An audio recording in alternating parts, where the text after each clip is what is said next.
Bienvenidos, vamos a comenzar con nuestra introducción y para esto vamos a saber quién era O.J. Simpson. Orenthal James Simpson nació el 9 de julio de 1947 en San Francisco, California. Jugó para la Universidad del Sur de California, en la cual ganó el trofeo Heisman en 1968. Él jugó para la NFL y en específico para los Buffalo Bills. Se destacó como corredor y contando con varios reconocimientos lo hicieron llegar al Salón de la Fama. Ahora bien, para analizar nuestro caso vamos a enumerar ciertos puntos históricos que nos ayudarán en el transcurso de las siguientes unidades a desarrollar nuestro tema. Por eso es importante conocer un poco más del contexto de nuestro caso. Así que comenzamos con el primero. O.J. Simpson fue acusado de asesinato de su exesposa Nicole Brown Simpson y su amigo Ronald Gottman. El juicio penal fue conocido como el juicio del siglo. Atrajo una atención mediática masiva. El jurado declaró a Simpson no culpable de los cargos de asesinato. La evidencia presentada en el juicio penal incluyó sangre, huellas, un guante y varios testimonios.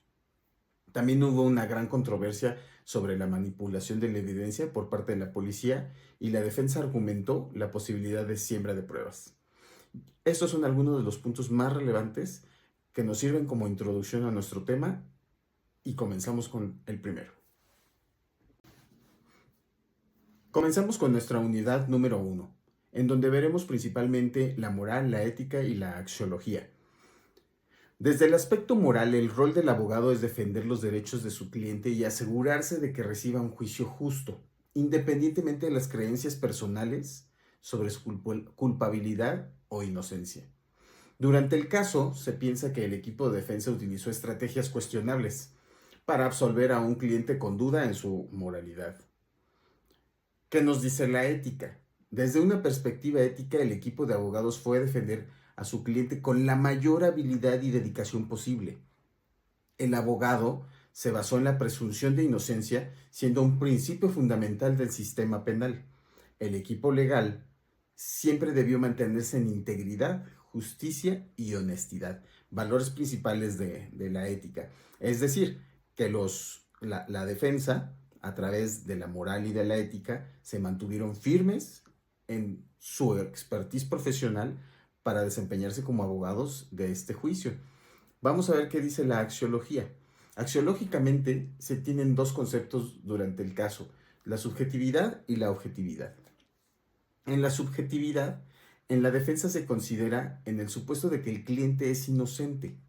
Sin embargo, se mantuvieron profesionales, aunque no se conocen públicamente las creencias o valores personales de los miembros del equipo de abogados que defendieron a O.J. Simpson sobre su culpabilidad o inocencia. Es posible que tuvieran opiniones subjetivas. ¿Qué si es objetivo en este caso?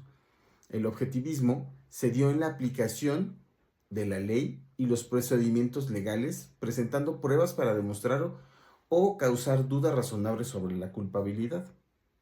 En cuanto al análisis de las pruebas, la defensa realizó un análisis objetivo presentándolas a la fiscalía y presentó contrapruebas para impugnar su credibilidad. Esto demuestra una aproximación objetiva a la evaluación de las pruebas. En contexto general, moral, ética y axiología del abogado, es el centro del cliente, demostrando su profesionalismo y con él el valor de la presunción de inocencia hasta que se comprobara lo contrario. Bien, ahora vamos a ver la relación de las corrientes éticas en la toma de decisión del abogado desde la perspectiva del utilitarismo, la deontología y la ética de la virtud. Bien, ¿qué nos diría la ética de la deontología, que es ética del deber, con respecto a este caso? Se centra en cumplir con normas y deberes sin importar las consecuencias. El equipo de defensa tenía el deber profesional de presentar ferozmente a Simpson, proteger su derecho al debido proceso y no incurrir en tácticas ilícitas. Un miembro del equipo, Gerald Ullman, señaló que si algún abogado dudaba de la inocencia de Simpson, debía renunciar para no comprometer su defensa en todo el juicio. Es decir, se tenían que mantener profesionales. Sin embargo, se documentaron tácticas éticamente cuestionables, como recordar la casa de Simpson para influir visualmente al jurado, consideraban que era un criterio visual inapropiado. En conclusión, la deontología se cumplió con una gran medida de sus deberes profesionales, aunque ciertos actos tácticos pusieron en jaque principios como la transparencia y la veracidad. Sin embargo, se mantuvieron profesionales. ¿Qué nos dice el utilitarismo? Juzga la moralidad de un acto según sus consecuencias para el bienestar general. La defensa tuvo un efecto mixto. Por un lado, fue celebrada por comunidades afroamericanas al denunciar el racismo institucional, debido al antecedente de Rodney King, y por otro, exacerbó diversas sociales y causó dolor a las víctimas y al público en general. A la luz de esto, no hay consenso sobre si produjo más beneficio que perjuicio gubernamentalmente.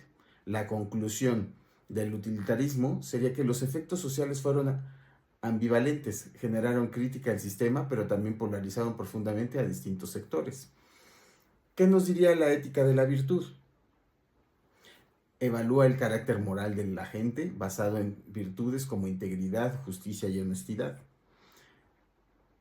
John Cochran representaba causas de derechos civiles, quien fue el abogado de O.J. Simpson. Él representaba causas de derechos civiles y defendía víctimas de abuso policial, lo cual denotaba un compromiso ético con la justicia. Esto ayudó a que la veracidad de lo que él decía ayudara, es decir, que tenía cierto nivel de integridad y ayudaba y colaboraba a que el caso pudiera avanzar y fuera creíble la versión de Johnny. Al mismo tiempo, tácticas como manipular el entorno del jurado o explotar simbólicamente la identidad racial plantean dudas respecto a virtudes como la honestidad y el respeto al discurso moral. En conclusión, la ética de virtud. Aparecen dimensiones virtuosas como justicia comunitaria, mezcladas con decisiones estratégicas que pueden interpretarse como contrarias a la integridad. Quizás durante el caso, al ser tan mediático, tuvo cierto tinte político y lo cual lo ayudó a comprobar o a dudar de la veracidad de las pruebas, y por ello es que le exoneraron y fue inocente. Las dimensiones éticas, en la unidad 2 vamos a ver lo que es el nivel personal, social y el nivel público o institucional. Y posteriormente veremos lo que es la elección del abogado y el conflicto ético en cuanto a su libertad de expresión.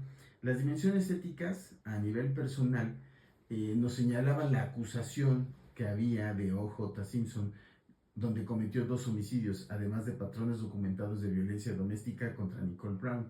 La contradicción entre su fama pública y la conducta privada planteaba una crisis ética personal hacia O.J. Simpson. Entonces menoscababa su personalidad.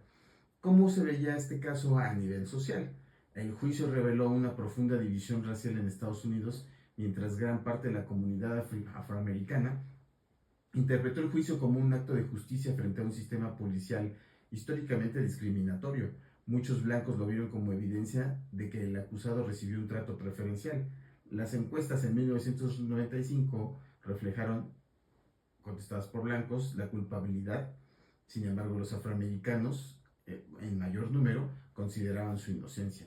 La defensa, encabezada por Robert Shapiro y Johnny Cochran, apeló explícitamente a la identidad racial y al histórico racismo, especialmente a través de los diferentes casos que se dieron en esa época, para construir una razonable duda al respecto de las evidencias, y por eso es que se les cuestionan muchas de sus acciones. Quizás en ese momento fue muy importante las acciones, cómo lo hicieron, porque lo convirtieron en mediático y político, generaron cierta presión y generaron cierta duda para encontrar una brecha, la cual les pudo ayudar a generar una absolución. En cuanto al nivel público institucional, el juicio expuso desconfianza hacia las instituciones como la policía, los laboratorios forenses, la justicia penal, especialmente por su historial en la comunidad afroamericana. La cobertura mediática intensiva contribuyó a la fragmentación narrativa, de reforzar estereotipos, incluso moldear percepciones ante el juicio. La selección del jurado fue condicionada para su excepción, las pruebas fueron refutadas. Hay varios contextos que corrompieron a que la institucionalidad eh, del jurado o de las pruebas o de las instituciones fuera fragmentada. Él colaboró o ayudó a que se diera un resultado de inocencia hacia O.J. Simpson.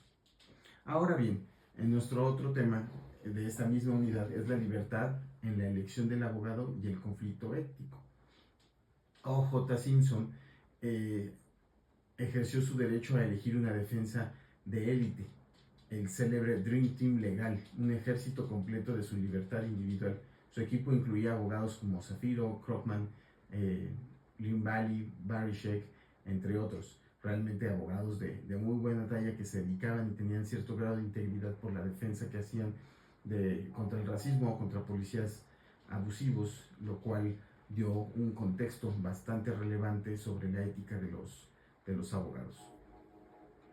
El límite ético de la estrategia de la defensa articuló un enfoque que muchos consideraban manipulatorio: enfatizar el racismo institucional, desacreditar las instituciones, temas al final descalificar a ciertos policías, aun cuando se omitieron por completo las denuncias previas de violencia doméstica de las que existía O.J. Simpson. Esto suscita preguntas éticas sobre usar identidad grupal como escudo para evitar la responsabilidad individual.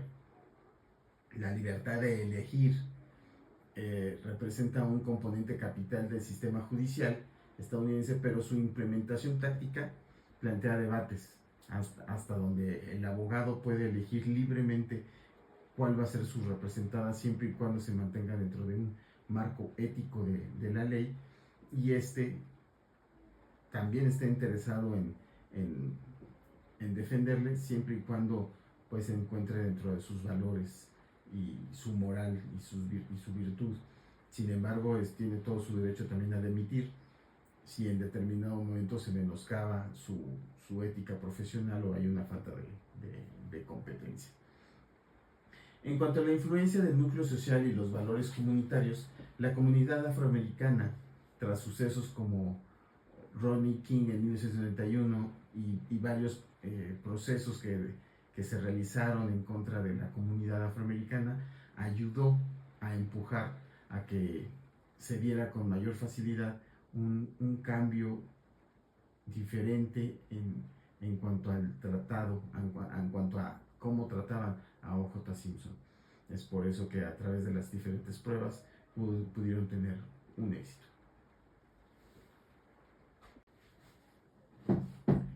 La relevancia del secreto profesional en el caso de O.J. Simpson. El secreto profesional per se protege al cliente y confía plenamente en el abogado, sin temor a que la información se revele o se use contra sus intereses. Este principio es clave para asegurar una defensa eficaz y un debido proceso adecuado. En el juicio de Simpson, el equipo Dream Team trabajó estrechamente y compartió información delicada entre múltiples abogados, asesores forenses y consultores del jurado. Proteger esa información era esencial para coordinar una estrategia legal efectiva sin filtraciones perjudiciales, porque de haber sido contrario el que algún abogado haya filtrado o no haya guardado su secreto profesional, quizás el resultado hubiera sido diferente por la forma en la que expusieron las pruebas y cada una de las defensas presentadas.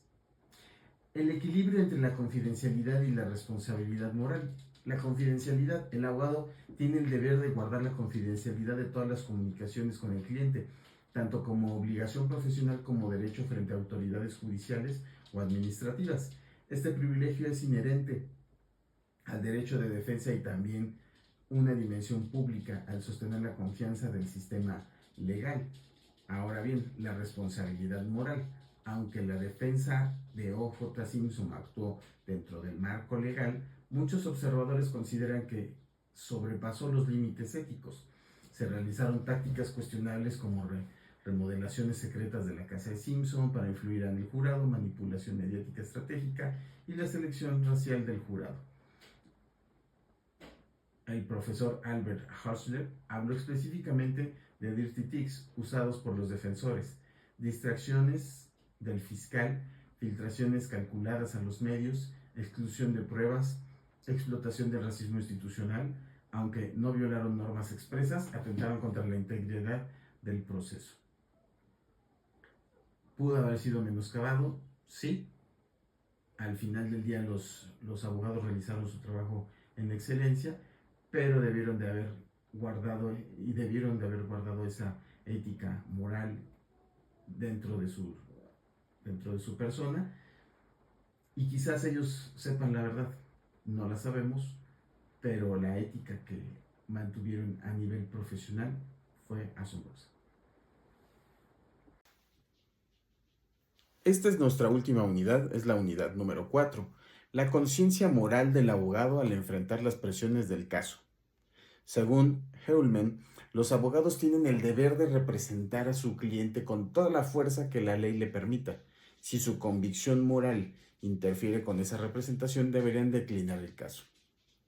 Crowman fue criticado por su enfoque en la raza durante los alegatos finales. Algunos colegas como Zafiro lo consideraron moralmente cuestionable, porque fue una defensa basada en raza, la cual no avanza junto con la justicia.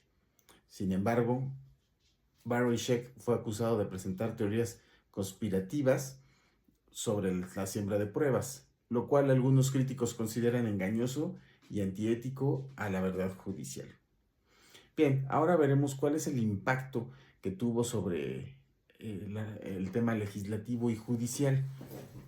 En cuanto a la parte legislativa, el caso expuso públicamente al historial de abusos de Nicole Brown Simpson, impulsando la aprobación de la ley Violence Against Women Act en 1994, que incluyó medidas como arresto obligatorio del agresor, admisión de declaraciones incluso sin testimonio presencial y protección legal amplia para las víctimas.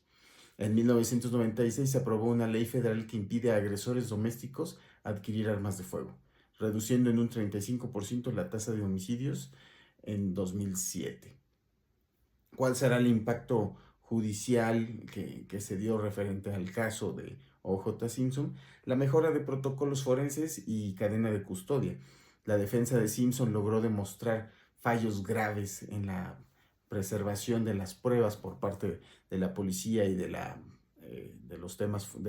autoridades forenses. La lluvia de pruebas mal embaladas, retrasos y falta de documentación. Tras el juicio se acreditó en 1997 el laboratorio forense regional y se implementaron prácticas más rigurosas en cadena de custodia, codificación por códigos de barras, introducción de equipos especializados para evidencias de casos sensibles. Las nuevas prácticas de selección y manejo de jurados también fue un tema bastante importante después del juicio del siglo. El carácter mediático del juicio y los esfuerzos de la defensa utilizaron profundamente el análisis demográficos y estratégicos en la selección del jurado. Posteriormente, muchas fiscalías adoptaron medidas como entrenamientos de selección, campañas de concientización sobre el deber de servir al jurado de manera obligatoria y mayor precisión en evitar sesgos potenciales. En conclusión, el caso de O.J. Simpson fue uno de los más importantes del siglo pasado y el cual conllevó a varios cambios judiciales, reformas, nuevas leyes, proteccionismo, eficientar procesos, y todo esto para el abogado significó retos importantes en cuanto a ética y moral y de cómo debe de mantenerse en la abogacía el nivel de profesionalismo, el secreto confidencial, la confiabilidad de los clientes y el buscar un juicio justo. Entonces, en conclusión, pues bueno, la abogacía debe de mantenerse sobre un marco ético.